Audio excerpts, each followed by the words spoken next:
আসসালামু আলাইকুম দর্শক মণ্ডলী।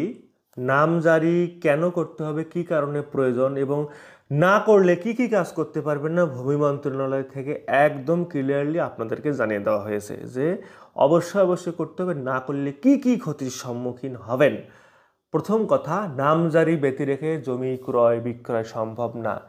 একদম স্পষ্ট জানিয়ে দিয়েছে ভূমি মন্ত্রণালয় যে যদি সর্বশেষ খতিয়ানে বিক্রেতার নাম না থাকে সে বিক্রি করতে পারবে না। মানে আমি একজনের কাছে জমি কিনেছিলাম, তো নামজারি আমি করি নাই, তার মানে রেকর্ডে তো আগের মালিকের নামেই আছে, দলিলে আমি মালিক, সত্য অনুযায়ী আমি মালিক আমি হব, কিন্তু নামজারিতে আমার নাম আসে নাই বা পরবর্তীতে কোনো রেকর্ডও আসে নাই যে আমার নামে সরকার রেকর্ডটা করিয়ে দেবে। রেকর্ড করলে কিন্তু নামজারির প্রয়োজন হয় না। রেকর্ড হচ্ছে মা, নামজারি হচ্ছে বাচ্চা, নামজারি ছোট জিনিস। রেকর্ড যদি সরকার থেকে করে তো রেকর্ড তো আসে 15-20 বছর পর পর, তো সবসময় তো রেকর্ড হয় না। তো আপনি কারো কাছে জমি কিনলেন বা বাবার কাছে পাইলেন, দাদার কাছে পাইলেন, আপনার শ্বশুর আপনাকে একটা গিফট দিল, তো সেক্ষেত্রে আপনার কাজ হচ্ছে নামজারি করে নেওয়া। তাছাড়া এটা ইউ ক্যান নট, মানে আপনি এটা হস্তান্তর করতে পারবেন না। নামজারি মূলে যদি ভিন্ন হোল্ডিং খোলা হয় তাহলেই খাজনা পরিশোধ সম্ভব হয়, তাছাড়া হয় না। মানে আপনি যদি নামজারি না করেন তাহলে পূর্বের মালিকের নামেই হোল্ডিং খোলা থাকে, তার নামে খাজনা দিতে হবে, এলডি ট্যাক্স, ল্যান্ড ডেভেলপমেন্ট ট্যাক্স দিতে হবে। আপনার নামে ল্যান্ড ডেভেলপমেন্ট ট্যাক্স আপনি দিতে পারবেন না।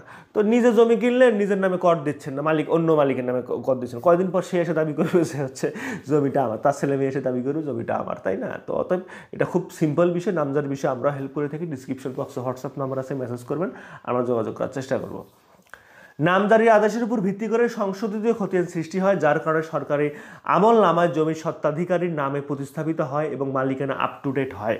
মালিকানা হইলে একটা জিনিস আপনাদেরকে বলি যে হচ্ছে দলিল যেটা হয় সাব রেজিস্ট্রার অফিস, এটা নিবন্ধন অধিদপ্তর, এটা আইন মন্ত্রণালয়ের অধীন। আর নামজারি এটা এসিলেন্ট অফিস, এটা ভূমি মন্ত্রণালয়, ভূমি জরিপ, এটা আর এক লাইন। আপনার জমি জমার সমস্ত কিছু নির্ধারণ হয় ভূমি মন্ত্রণালয় থেকে, সমস্ত কিছু দেখাশোনা হয়। তো আপনি মালিক হয়েছেন সাব রেজিস্ট্রার অফিসে দলিলের মাধ্যমে, সেটা আইন মন্ত্রণালয় জেনেছে আপনি জমিটার মালিক।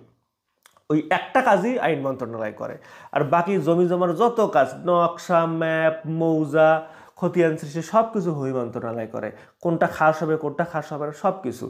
তো সেক্ষেত্রে ভূমি মন্ত্রণালয়কে যদি জানাতে চান তাহলে এসিলেন্ট অফিসে গিয়ে আপনাকে নামজারিটা করে নিতে হবে। তাছাড়া ভূমি মন্ত্রণালয় সরকার জানবে না যে এই জমিটার মালিক আপনি হয়েছেন।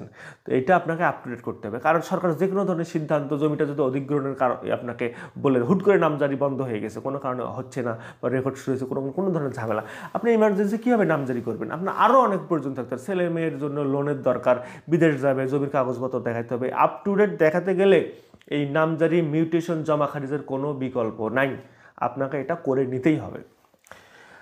ব্যাংক লোন, গৃহতরী প্রভৃতিতে ঋণ গ্রহণ করার জন্য নামজারি প্রয়োজন। ব্যাংক লোন, গৃহতরী, স্টুডেন্ট ভিসা, এসবের জন্য আপনাকে অবশ্যই নামজারি থাকতে হবে। সরকার আপনাকে জমিটা অধিগ্রহণ করেছে, অনেক টাকা দিবে, 300% টাকা দেয় সরকার, তো নামজারি ছাড়া নিতে পারবেন না, নামজারি করতেই হবে। নামজারির ফলে জমিটির একাধিকবার বিক্রি করা যাবে, নামজারি না করলে জমিটি বিক্রি করতে পারবেন না। ওই যে বললাম সরকার নিয়ম করে দিয়েছে। তারপর ব্যাংক যেমন ক্যাশ টাকার নিরাপদ স্থান, নামজারি তেমন জমি জমার নিরাপদ স্থান, এটা সরকার থেকেই বলে দিয়েছে। ব্যাংকে যেমন টাকা রাখলে আপনি খুশি হন, নিজের বাড়িতে টাকা রাখলে ইঁদুরে খায়, পোকায় খায়, ছেলে নেয়, মেয়ে নেয়, স্ত্রী নেয়, শালি নেয়, এ চুরি করে ও চুরি করে, দুনিয়ার যন্ত্রণা। এই জন্য মানুষ ব্যাংকে টাকা রাখতে স্বাচ্ছন্দ্য বোধ করে। নামজারিও করতে হবে, এটা হচ্ছে আপনার জমি জমার নিরাপদ স্থান। মিউটেশন হলে everybody knows you are the owner. তারপর নামজারির মাধ্যমে স্বত্বাধিকারী শর্তের নিশ্চয়তা প্রদান করে। নামজারি জমির স্বত্বাধিকারী শর্তের নিশ্চয়তা প্রদান করে, এটা বারবার বলা হচ্ছে কয়েকভাবে যে নামজারি করলেই শুধু জমির সত্ত্ব যে আপনি যে সত্ত্ববান এটা প্রকাশ পায়।